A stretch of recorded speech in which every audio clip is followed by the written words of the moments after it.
Morning, it's July 1st, Thursday, 5:36 a.m. Podcast. Welcome to episode 7, Top Stock Picks and Index ETFs. Happy summer to you guys, to our listeners, and we're set to open at new record highs again in the stock markets. I hope you, our listener, have had a great and productive week so far and have benefited from this stock market rally. My name is Mark, And this is Wawi Santos. and welcome to the Mark You and Wowie Show. The Good stock, morning. Good morning, guys. The stock market has definitely been incredibly rewarding, Kuya Wowie, so far this year. I know everything is at their all-time highs. Yes, and we're set to open another record highs this morning. Just a disclosure to our listeners, this show is made for sharing information purposes only and not to be considered investment advice. Me and Wowie record at least once a week. And as a profession, we are both physical therapists here in the USA with the same passion in investing. The show's goal is to share and learn from each other, answer questions, and provide knowledgeable investment decisions, hopefully, to our fellow listeners and co workers in the medical field. Just a reminder, we are available in YouTube and we are also available in Spotify and Google Podcasts, whereas you can download our episodes and listen to it while you're doing other stuff or driving or household chores. So before we proceed to today's episode, just recap on our previous episode, we discussed the importance of index investing with Dr. Stephen Pamatmat. Dr. Stephen has shared his best practices and how he started investing when he was still a resident in the 90s and now where he is a practicing nephrologist in Tyler, Texas. If you would like to go back to that episode, feel free to do so. We also discussed the current state of the market, the sentiment back then, a week ago, and we dissected the numbers of the company called Mr. Car Wash. Um, well, first of all, we would like to thank you again for the feedbacks from our listeners. Later this episode, we're going to play a voice clip recording of one of our questions that we have received over the past week. Thank you again for supporting us by subscribing and liking our episodes. We at least maintain so far 50 to 70 views per episode, and we appreciate each and every one of you guys. So for today's episode, we're gonna go tackle through the topics: what's up with Wall Street. Next would be market sentiments, and we're gonna dive into our main topic, which is the three largest index ETFs or exchange traded funds that our investors could buy and invest in during this all-time highs. Also, we're gonna tackle our top three picks, each one of us, me and Wawi, our top three recommendations. We're gonna answer the voice question of the week for sure, and we have a stock of the week, which is DD Chusing or DD Stock Global, which is also called or also known in the investing world as the Uber of China. After that, we're gonna proceed with our book recommendation and quote of the week. So let's proceed with our what's up with Wall Street topics. Kuya Oy, All what do you right. have for us? Well, so we're getting a lot of all-time highs Right. on the indices, and we got some earnings report coming up Yes. today. You're gonna see Walgreens is gonna report. Uh, 2 weeks from now, JP Morgan Chase, PNC Financial Services on the 14th. Bank of America will be reporting their earnings on July 14. Citigroup also on July 14, and Wells Fargo as well on July 14. Wow. So Uh-huh. These are the biggest of big banks. yes, so look forward to those reports so you can gauge your market. Right. Um, So usually for what I have experienced, it's like whenever the biggest banks start reporting their quarterly earnings and update their investors, usually this is the start of the quarterly report for the whole like stock market as a whole. Like it's gonna be like Mhm. different sets of companies starting to flood your news lines Mhm. for sure, updating what has occurred for the past 3 months. So I'm just gonna share my screen quick here. That way, our some of our viewers could look at this information as well. So for what's up with Wall Street, like what Huawei has mentioned, we've been tackling all-time highs after all-time highs recently. Just to give our listeners some information about the stock market rally. So this is as of yesterday. The S&P 500, this is the top 500 largest companies in the world or in the US, maybe in the whole world, because the US has the largest stock market in comparison to other countries, has reached its 34th record close of the year. So 34th times that the stock market has peaked, or at least hopefully continue to do so. The index, some other information is the index itself still rose for the fifth consecutive quarter. So fifth consecutive quarter, a quarter is 3 months. So 5 times 3 for the last 15 months, the stock market has been hitting all-time highs 1 month after the other. That's incredible. Um, Yes. Also, just for this week, this is incredible. Today's Thursday, but just this week alone, 18 companies have gone public. That's the highest, most active week according to CNBC since 2004. Also, the leading sectors for the year, it shows here, is none other than energy, oil. Oil is back in play, communication services, and financial. So these are Mhm. otherwise known as like reopening plays. And just to take a quote from CFRA, an analyst, a Wall Street analyst, it said as of Tuesday, so Tuesday marked the 279th day of without a 5% decline from record highs in the S&P 500. This is the 19th longest stretch without a pullback of that magnitude since World War II. So, if anything, what do you think, Kuya Mami? What's going on with the markets? Yeah, well, I'm glad that the market is stabilizing and people are starting to buy things again. And um, what caught my radar is a penalty of what imposed by FINRA Hmm. to Robinhood of $70 million for Yes, outages and misleading customers. So Robinhood is one of these apps where a lot of our millennials are investing right, in, and I think they had some issues where their um, application is not working, not right. available, and now they're being fined That's um, that's for just that. right there, I guess, Wowie, because brokerage are supposed to just process, buy, and sell orders of investors and help them, hopefully, make their money grow.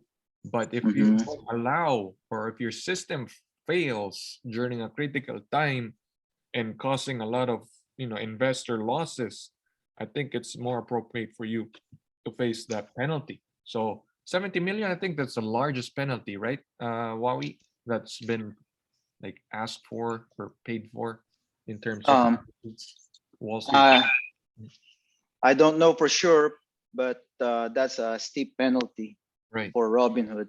Another thing that caught my radar Mhm. regarding reopening play, I heard that there's a lot of orders for new jets for Boeing to produce for Delta Airlines. Hmm. So that's a good sign that Boeing is also ramping up its business Right. after the issues with their 737 jets. I know. And Mhm. aside from that, they're replacing their CFO. Oh, Um, they're taking in GE executive Brian West as oh, their new CFO right. to replace their retiring finance chief. So company, So yeah. Okay. There's a little shakeup there. Right. So I think the new CFO has a good background, Right. and we'll probably see a turnaround with Yeah. Boeing So soon. yeah, Boeing and GE connection definitely is in play because Boeing accepts the orders. They deliver the planes to the airlines or whoever orders, but it's not only Boeing who's making all the parts of the plane. They usually subcontract GE, Berkshire Hathaway's. They have their own company, jet plane maker, turbine maker, as Mhm. well. So it's not all Boeing. That's whenever they receive an order, it's not just Boeing making the entire plane itself. So that's a good sign right there. Some shakeup, like what we said. So like going Mhm. back to the sentiments, it looks like for the year, Huawei, the VIX volatility index that you've shared to us a couple weeks ago is definitely way down. It's down 43%, indicating that stock investors are definitely optimistic in the stock market.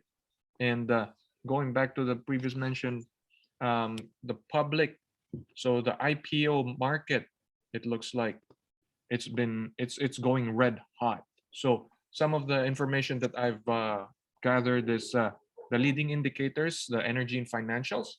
These in sectors, since they are red hot, one of the analysts pointed out that we are still in the early stage of the cycle in terms of recovery. So another thing that I want to point out here is the market sentiment from the American Association of Individual Investors.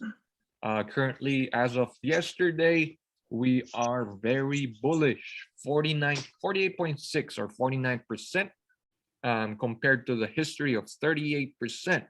If you're going to look into a graph pointing it out here, we are definitely near the all-time highs still. Aside from that, yeah, the fear and greed looks like, as reflected in the volatility index a little bit ago, it's still way down. Looks like it's still going down. People are still buying. And I saw a research from Bank of America indicating that retail investors like mom and pop are going are still moving their money towards the stock market from cash. So now we're going to proceed with our next topic, Kiwami. We're going to be discussing the largest ETFs by assets. So I think we're going to run through this list right here. If you could see it, don't worry for our listeners. I'm going to discuss, we are going to discuss the top three or four of these largest ETFs. So basically, ETFs, just to give you guys a brief background, me and why we are inspired because coming from our last episode, Dr. Stephen Pamatmat has shared his strategy of building wealth over time, just by going with the flow, just by sticking with the basics, buying index funds or index ETFs, and then just sticking with them over the long term. So here we have a table. It starts with SPY. So this is the ticker. You can look him up on your brokerage accounts. SPY is the S&P 500 ETF, which is the largest among the bunch. It has 372 billion in assets. And we have IVV or iShares Core S&P 500. It has 286 billion in assets under management. We have VTI, Vanguard Total Stock Market ETF, with 251 billion, 251.6 billion. And we have VOO or VOO or Vanguard S&P 500 ETF. Looks like an impressive list. Wow. Yes. As disclosure, I own two of these ETFs, IVV and VOO. Oh, you do have these in your portfolio. Yes, and Nice. they're very good and reliable investment products. Mhm. They have low expense ratios There you go. that makes them attractive, Right. and they've had good returns after the COVID pandemic season. Um, they have done well. Right. So, like what we had just mentioned, expense ratios. These are like the interest paid for by the investors in a 1 year or an annual basis. So good thing you've mentioned that, Wowie, as I've been able to gather some information regarding their expense ratios. So what are these specifically? So for the SPY, their expense ratio is less than 1%. It's 0.095. So it just means like if, for example, you put in $1,000 to invest in SPY, you will be charged for $9.50 for 1 year, just to have invested in this fund. iShares or IVV, the second largest among the bunch, has an expense ratio of 0.03. So $1,000 would investing $1,000 would cost you about $3 only to have invested. That's considering that you'll generate positive returns. Stock market overall usually goes up. So 0.03, $3 in $1,000 investment. Now Vanguard total stock market, VTI, the third largest, has the same expense ratio along with Vanguard S&P 500, or VOO, has an expense ratio of 0.03. So just to give our listeners some background, these are the largest ETFs in the world. So these are headed or made by the largest money managers in the world. iShares is made by or produced by BlackRock, which has 8.5 trillion assets. Vanguard, which was led by Mr. Jack Bogle, all-time great, who passed away January of this year at the age of 89, who single-handedly, right, Wawi, I think he single-handedly pioneered index investing back in the 70s. No one Yes. had believed in him that creating such product would attract investors, but man, he did a great job. Next would be Fidelity Investments, which usually holds our retirement accounts, 401k. State Street, believe it or not, is the fourth largest at 3.4 trillion assets under management, but they are the ones who actually has the SPY.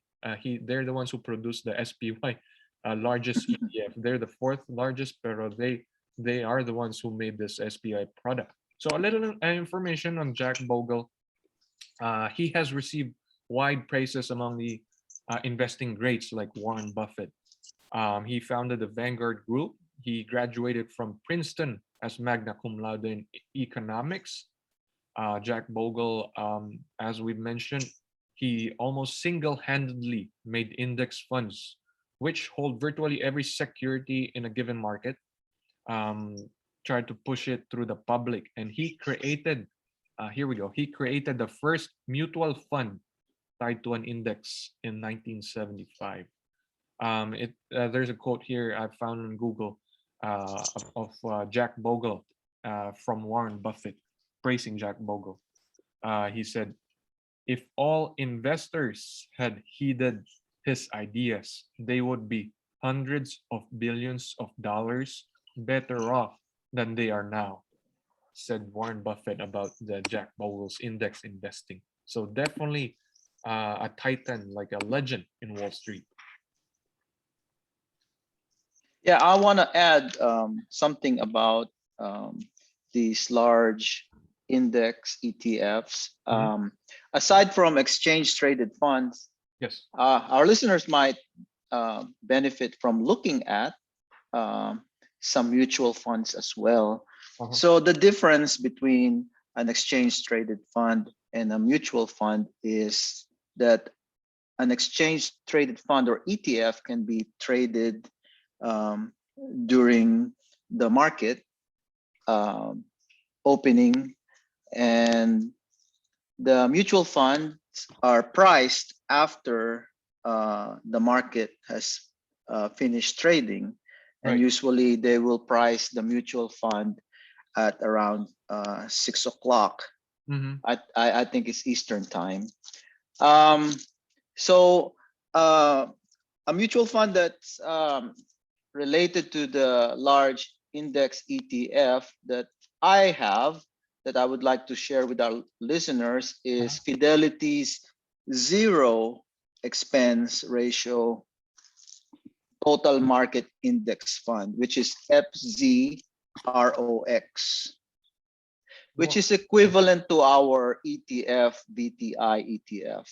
So compared to the expense ratio of VTI, you won't have any expense fee when you buy the mutual fund FZROX, which is tied okay. to the trend of the total market index. So this is like you can still buy it at open market, Pioli, or do you have to call or fax in? Because this is a Fidelity product, right? Yes, it's a Fidelity product, but you can check it out if you can buy it through your brokerage without having to call a broker. I'm pretty sure you can get it without calling your broker now that we have all these applications that allow us to buy multiple and different mutual funds, ETFs, and stocks. Right. So this But is really nice because if they don't have any expense ratios, then you don't have to worry about the $3 even. It's like free. You buy the mutual fund and hold it. yes, and currently it's priced at $15.54 per share. Oh, okay. It's like like a price of a stock, like a price of a GE, $15. Mhm. But The only the only difference is a mutual fund. it's a mutual So fund. Okay, yeah, so it's priced after the market got it. closes. So my personal thing about mutual fund is like based on my experience, as I've mentioned in episode 2, uh, I would rather still have, a control on 100% of all my money. So this is a downside that I'm looking at because if I want to be diversified, I would rather have someone, take over at least part of my portfolio and have it like just cruising all along and for me to react less to the stock market. But that's a good point, Wally. I think the 0% expense ratio is one of the attractive parts of owning a mutual fund at this point in time because ETFs, although they have point zero less than 1% expense ratio, they still have those little charges. Yeah, Um, and I think that between the two, right. your ability to move uh, your money Mhm. uh, versus the mutual fund, right? So if you have an ETF, you can sell it, buy it, during market. Oh, And exactly. Yes, yes. mhm, But unlike your mutual fund, yes, when you do sell it, it won't be priced until the end of the market.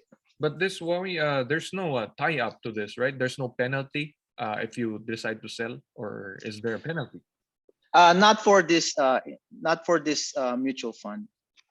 I see. So you can still trade it, just not as liquid as an ETF. I think that's the pros and Yes. cons of mutual fund and ETFs. ETFs are definitely like stocks you're investing in, but mutual fund is like the legit. Like that's where it came from. That's how Jack Bogle started his index investing. He started with a mutual fund. So I'm Mhm. just taking a deep dive on these ETFs that we have mentioned, Maui. Pulled up on the Mhm. screen as an information from Morningstar. So anyone can access this for free. So looking at the SPY, the largest ETF, you can see here in their portfolio, they have 98% exposure to the US stock market, obviously, because they're invested in the top 500 companies. If you're going to take a look at the top 10 investments that the company holds, it's Apple, that's 6%. You have Microsoft, you have Amazon, Facebook, Alphabet, Class A, Class C, Tesla, Berkshire, Nvidia, JP Morgan. Um, Now we're going to jump on to the next ETF that we have mentioned, IVV, second largest. So S&P 500 still, so it shows here it has 99% exposure in the US stock market. If you're going to take a look, it's about the same. Well, not about the same, it's the same. Same listed stocks that they're invested in. The next one is VTI, Vanguard Total Stock Market, Mr. Jack Bogle's product. Going down, going down. well, kind of rearrange itself, right? So from it's usually it's Apple the top one. Now it's Microsoft on this one, but they still have Apple, Amazon, Facebook, Alphabet, and surprisingly, they have Johnson and Johnson on their top 10. Next is Vanguard VOO, fourth largest ETF, 99% exposure to the US stock market. We have Apple, Microsoft's, JP Morgan's of the world, Tesla. It's about the same. So what I'm trying to point out here is if you're going to observe, it's mostly tech companies that are leading the pack in terms of like who's best of the best, or which of the which stocks the funds, regardless of the money manager, um, they still decided to put most, if not 5, 10, like 5% to 6% of their money. So 5% of like 370 billion, that's a lot of money. 1.05 times 370, that's almost 19-20 billion worth in just one stock. So that's how like they have built their conviction on these stock picks. Speaking of stock picks, Kuya Wawi, we're gonna finally reveal our top 3 picks. So Mhm. just a reminder, as we've mentioned in our disclosure, we are not registered financial advisors. We share our information freely. Consider this for informative purposes only. If you want to seek advice, always consult a tax, or not a tax professional, but investment advisor. But these are facts. In addition to our opinions, of course, this is the reason why we select our top 3 picks. So let me go ahead first. My top 3 picks are, no question, Apple is in there. Apple, and then Google, and then Facebook. So the ticker, or the way you search for these companies when you open your brokerage account, whatever brokerage you're using, is when you type in for Google, you just type in GOOGL. That's a ticker for Google. Currently, I look at these basic information, nothing else. No Sigma, no technical, no no other terms, stochastics or whatever. I just look at these numbers from their filings. So for Google, for our YouTube, you could see the table that I pulled up here. For our listeners, don't worry, I'll be discussing it briefly so that you'll have a good grasp why I selected these top 3. So for Google, they have, these are the recent information from their filings. Google has cash of 135 billions, 135 billion dollars as of its recent filing, and it has a total debt of 28 billion. So if you're gonna put that into ratio, Google has about 5 times cash compared to its debt. So definitely liquid. Whatever the market does, if the market falls or whatever, I'll be gladly buying more Google shares if I have any spare money. Of course, first quarter sales growth as of the first quarter, these are the 3 months of this year. Uh, their revenue or sales grew by 35%. That's from coming from COVID lockdown.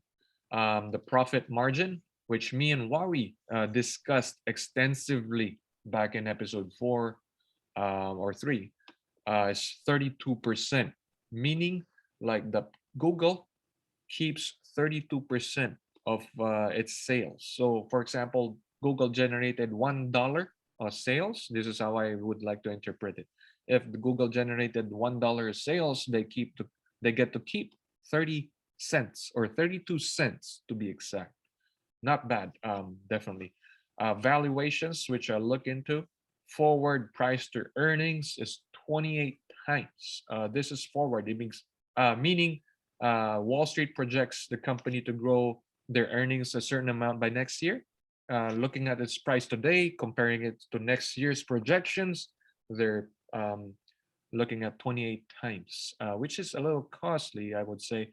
I would consider a company of good value if it reaches around 15 to 25 range. That's just my personal uh, range. What do you think, Huawei, is a good price to earnings, like a discount or a good buy or good value nowadays? Oh, well, mataas kasi lahat. Well, everything is high right now. Right, right. So I would say anything below 10 would be Ooh. a good, right? But where can you find that?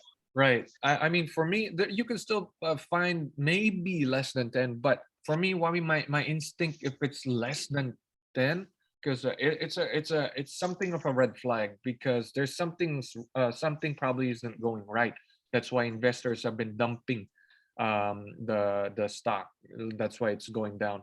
So currently, the S&P 500 I'm looking at is around 26 times, 27 times price to earnings. So I would say 20 to 25 times from, or 15 to 25 times is a good ratio at this point in time. So next is the forward price to book.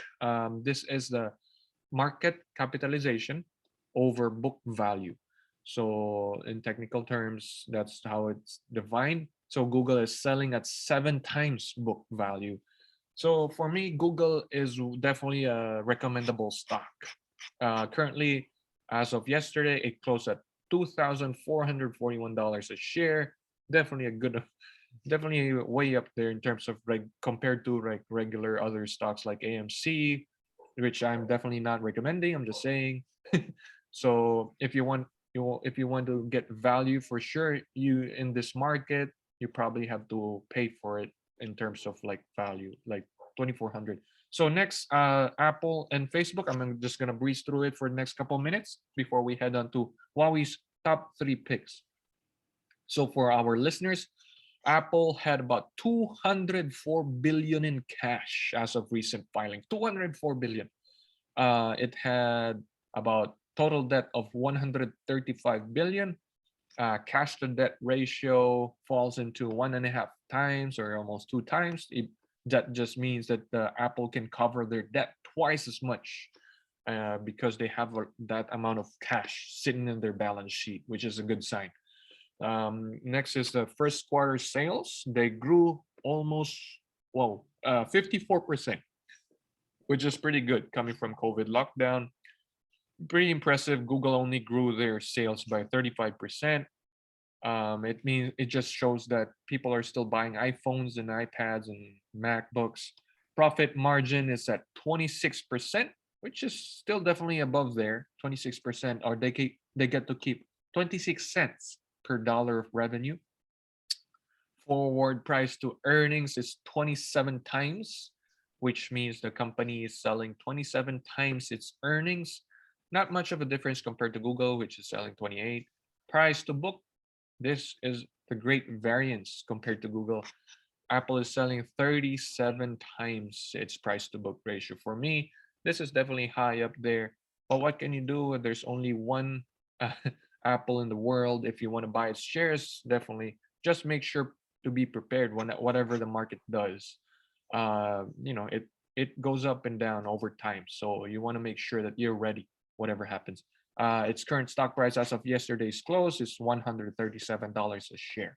Facebook, lastly, my top third pick is has a total cash of 64 billion and total debt of 12 billion, uh, with cash to debt ratio 5 times. So it means that the company has 5 times more cash than its debt. Definitely can afford its debt over time. No worries on its balance sheet. No way this company is going bankrupt. Definitely very liquid. First quarter sales growth at 48%, pretty good compared to Google at 35%, definitely higher. Both Google and Facebook are also known as the internet advertisers of the world. These are the two largest. If you want to go online and sell products, you have to sell in Facebook or put your ads in Facebook or pay ads in Google, because Google also uh, uh, runs YouTube. So it's also beneficial for advertisers or merchants to sell their ads there to gain customers. So profit margin of Facebook is 36 cents, or they 36%, or they get to keep 36 cents per dollar of sales, which is not bad. Valuations, It's the same value, forward price to earnings at 27 times as with Apple, 27 times as well. Price to book, it matches Google this time at 7 times price to book ratio.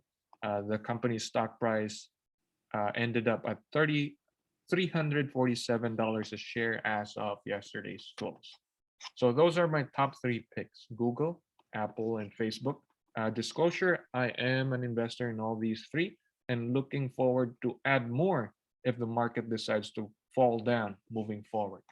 What about you, Kuyawi? What's your top three picks? Okay, so I'm gonna share my screen. My All right. top three picks would be Tesla, Billy, and Moderna. And as you all know, I'm more of a growth chaser.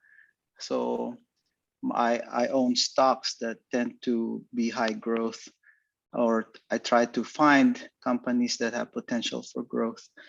Anyway, so looking at Tesla, it's got a market cap of $654 billion compared to the average automobile company valuation of 24.34 billion. Its price to earnings ratio is rather high, right? So it's What currently is it? pegged at 679. Ooh, 80 times earnings. so so people are really forward looking when Uh-huh. they invest on Tesla.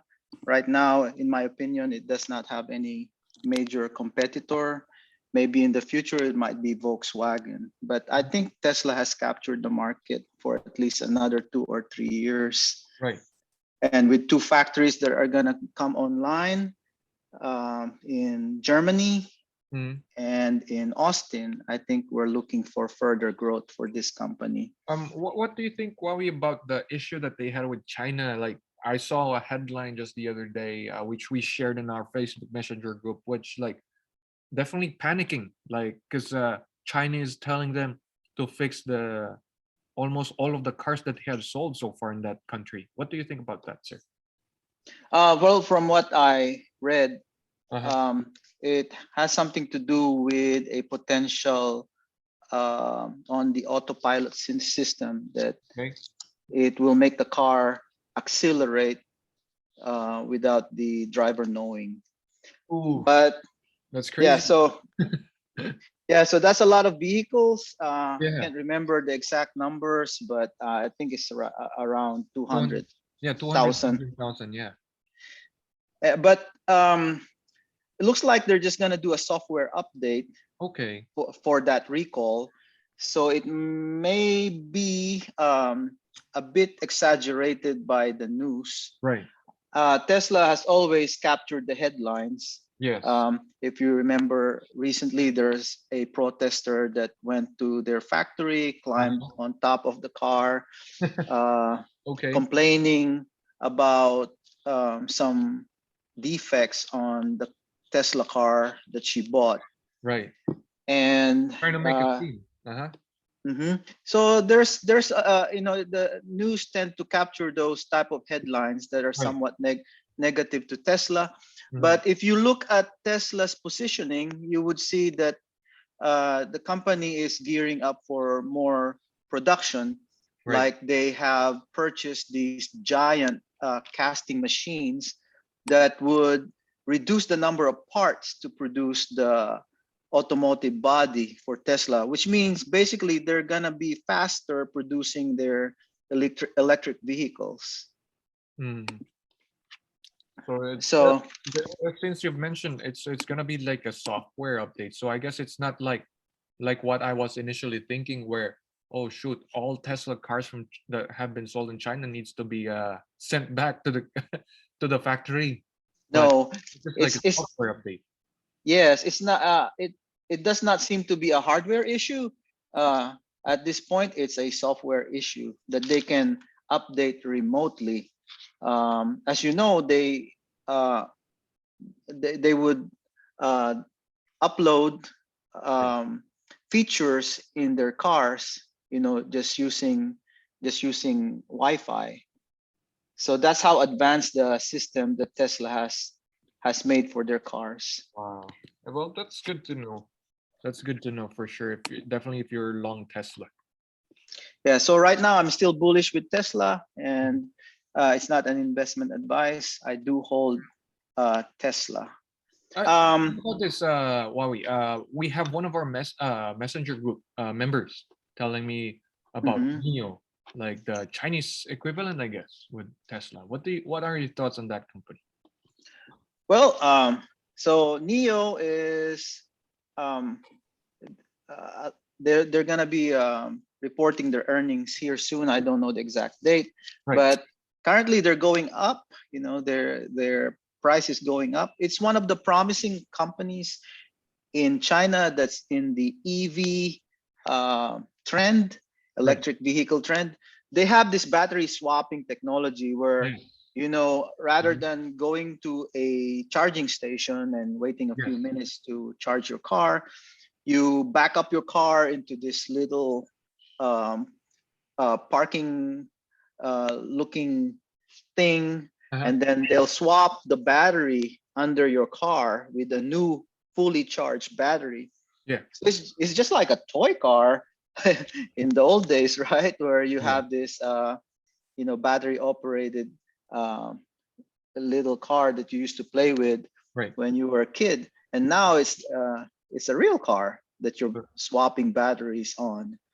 So, So aside from this battery swapping technology, uh-huh. Neo has a um, like a community. So when you buy a car from them, you become part of that community slash family theme Uh-huh. where you know, you got the the entry to go to these like um, it's like, It's like you know, an exclusive group, some it's sort. like an exclusive group. They have this space where the family can go Sure. and do things. Sure. So I'm looking So at your numbers, Huawei. It shows here that the company, just some information, was founded in 2014, Shanghai, China. Looking at their numbers, their revenue has been growing for sure. Back in 2019, it was 7.8 billion. In 2020, during the lockdown, they actually generated $5 billion more, to 12.5 billion. But the contrast is compared to your Tesla, is the company hasn't generated any profits yet. So they lost yes, 6.8 billion compared to Tesla, which been able to generate some revenue. and another good thing to share with the group Uh-huh. is that Neo does not have its own factory. Oh, it doesn't. So Okay, that's so interesting. so it contracts out the Uh-huh. production to a different factory. Got it. Well, that kind of makes sense if they're looking into generating profits, but just look at that comparison. Tesla has its own factory. They've been investing a lot, technology. They've been building their own charging stations. I think, I don't know. For me, it's still a kind of like a new new theme for sure. Well, Mhm. Yeah, so now I'm not gonna go into details on the valuation of sure. Tesla. I Okay. would just advise our viewers to look into that because Sure. right now, you know, Tesla is still in its growth phase. Yes. So, so if you're interested in Tesla, I would recommend looking at its valuation. Okay. And if you have any questions, I think Mark can help you look at his numbers more in detail. Sure. My next, Go ahead. oh, I'm sorry. Go No, ahead, it's fine. Mark. Sure. So if you guys have any questions, you could always submit your questions in our group or send us a personal message in Facebook Messenger or in Twitter. I have a Twitter account. It's marku_dpt. Yeah, let's go ahead and proceed to your next second stock pick. Wami. So my next stock pick is Bilibili. It's like the YouTube of China. So this is Oh, one of the foreign stock that I do own, and I think I've had it for a little over a year now. really? So its market cap is 42.88, Uh-huh. and Its price over book is 22.75. So it's Okay. still fairly priced at this point, in my opinion. What does this Uh, company do? What? Billy Billy. yeah, so it's like, YouTube of Uh-huh. China, but mostly millennials I think, have been using it and made it very popular. Revenue growth in the last 5 years have been 89.17% compared Uh, to uh-huh. its entertainment sector average of 25%. Mhm. So this company is growing and is projected to grow. Cash flow growth rate in the last 5 years is 12.73, which is lower Mhm. compared to the industry average of 27%. Okay. They've been doing fairly okay with their gross margin of 24%, and profit margin is not doing very well right now at Right. negative 23.16%. So they're not generating any profits as of this time, looks like. No, not at this time. Looking at their debt, total debt to equity is also, a little high, but it's not concerning because it's still a growing company. And like I said, I look at growth stocks, their potential looks like it's got a captured market already. Uh-huh. So I'm trending it might, capture more in the future. But do your due diligence, look at the numbers too, instead of just trending like some people do. And Right. I think valuation helps protect you from Definitely. uh, mm, Yes. losing your hard-earned money. Mhm. So I'm looking looking. at this, Uh-huh. oh, I'm sorry, Mark, go ahead. Yeah, sure, sure. I'm just looking at its current numbers. Are you gonna go through with the revenue and profits? Yeah, so I was just gonna talk about their total debt to equity, which Oh is yeah, yeah. Mhm. 71.55%. Okay. Well, I'm currently looking at the some of the information as well as what you're looking at there. I'm just gonna point out to our listeners that, like you said, the company is growing. Back in 2019, their sales or revenue 6.8 billion. Last 12 months, it rose to 13.6 billion. That's a good amount of jump for a YouTube, or I would say YouTube version in China. Uh, Yes. and like Huawei has pointed out, they have negative profit margin. Although, for me, a negative profit margin would be some sort of a red flag, but looks like this company, while I'm looking at its origins, it looks like it's been around. It was founded in 2009 and headquartered in Shanghai, People's Republic of China. So looks like the company is still struggling to turn any profits. But yeah, just do your own due diligence. Make sure that you have high conviction on the company, for sure. The valuation wise, since it doesn't have any profits, we don't have any price to earnings ratio. But while we am looking at the price to book ratio, it's at 12 times compared to its industry of 3 times. So definitely a little bit on the overvalued side. What do you think, Bobby? Yeah, I agree with you. But it's somewhat popular right now with investors. Mhm. Um, so you might be riding the price trend right now when Right. if you do tend to buy it. Uh-huh. So just be very careful. All right.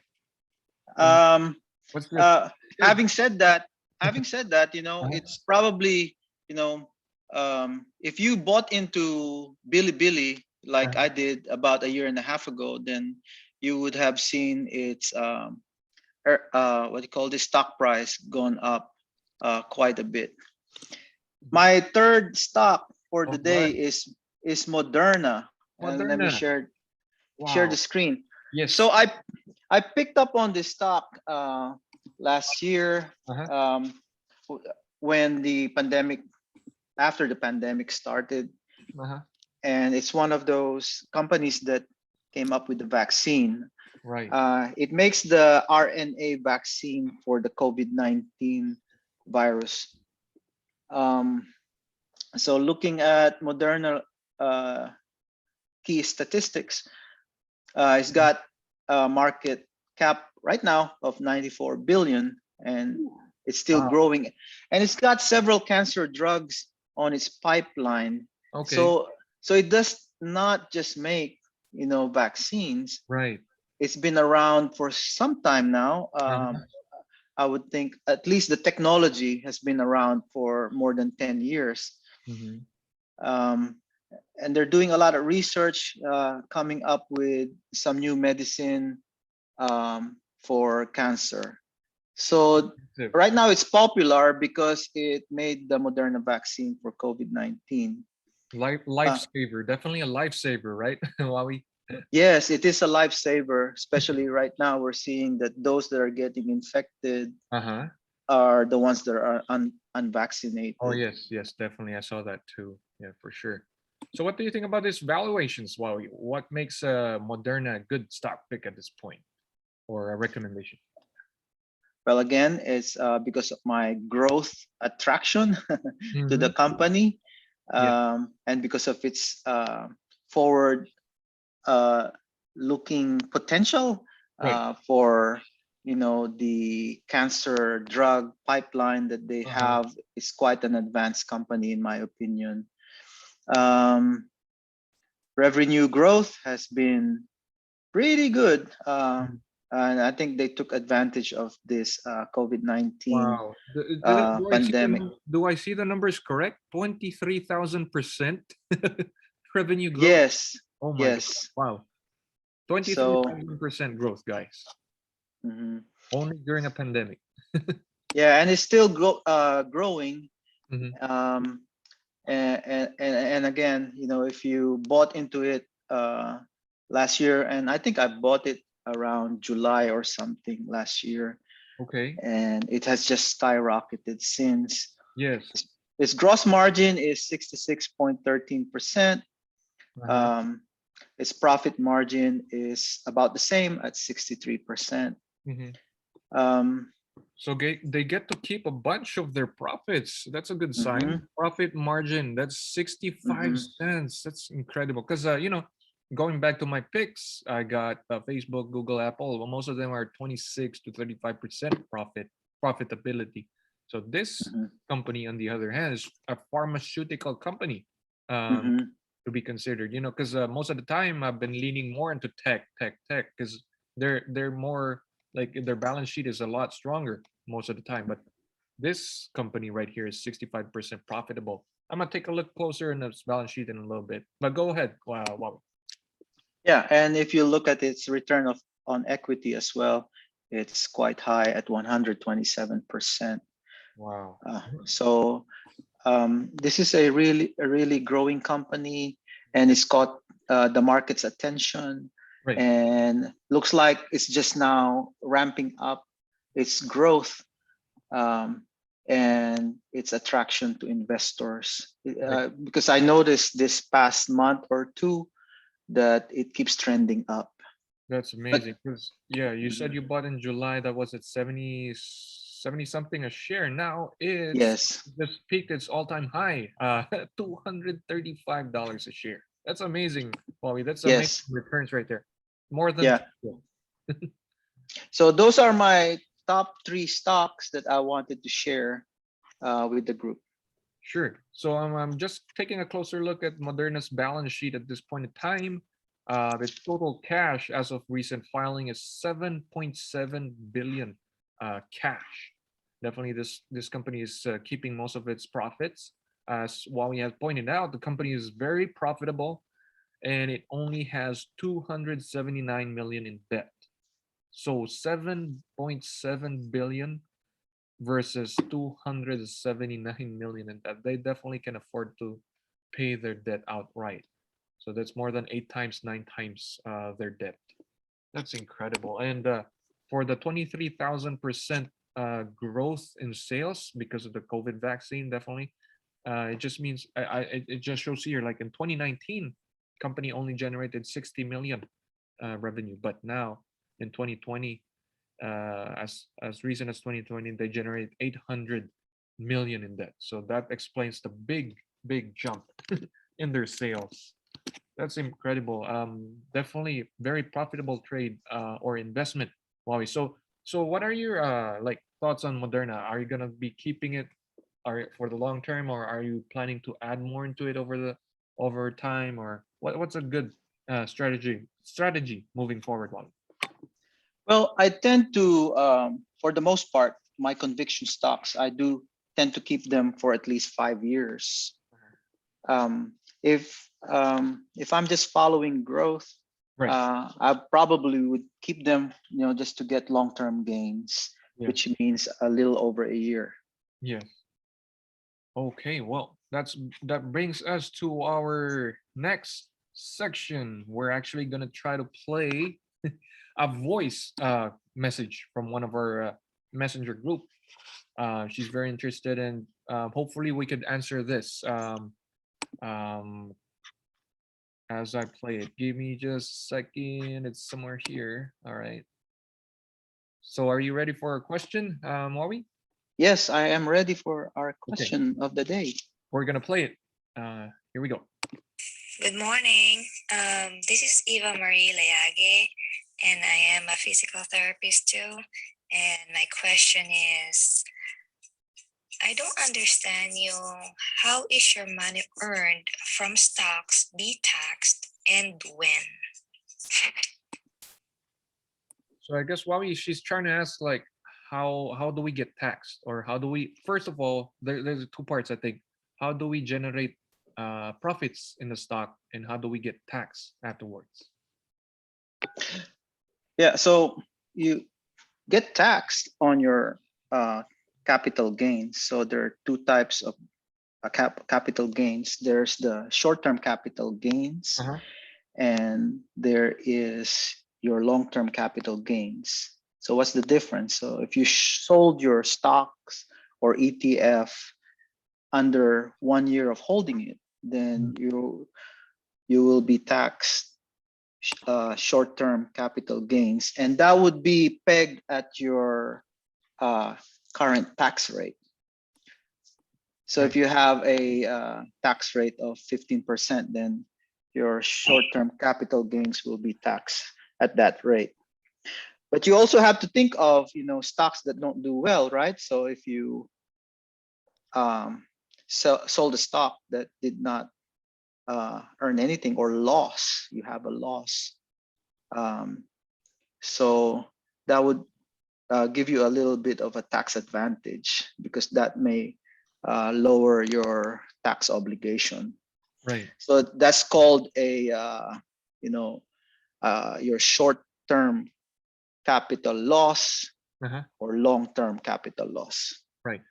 So and for in my take, Eva, is like how do you, for me, how do you generate the gains for investing in stock market? So one thing to go by is like we'll just make a simple example. Like for example, you bought a stock at $8 a share. The way you get gains are two ways. If it increases in stock price, then you get some gains, but these are what we call unrealized gains. um, so for example, you bought the stock at $8, it grows to $10.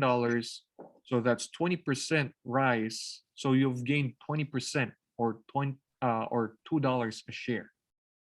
So you don't get to be taxed when you still own the shares of the company. The moment, like what we said, the moment you would sell the stock at a profit or at a loss, that's the time that you get taxed. And there are two things that the Huawei just mentioned: the short-term and long-term capital gains. So as Huawei also mentioned, it's not just gains that you're looking at. Right now, the market is booming. That's why we've been talking more of capital gains.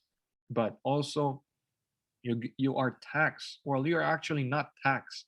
You get to what they call tax loss harvesting, meaning where when you sell at a loss. So, for example, you bought the stock at 8, it fell to 6. So that's how much, like 20%, 30% drop.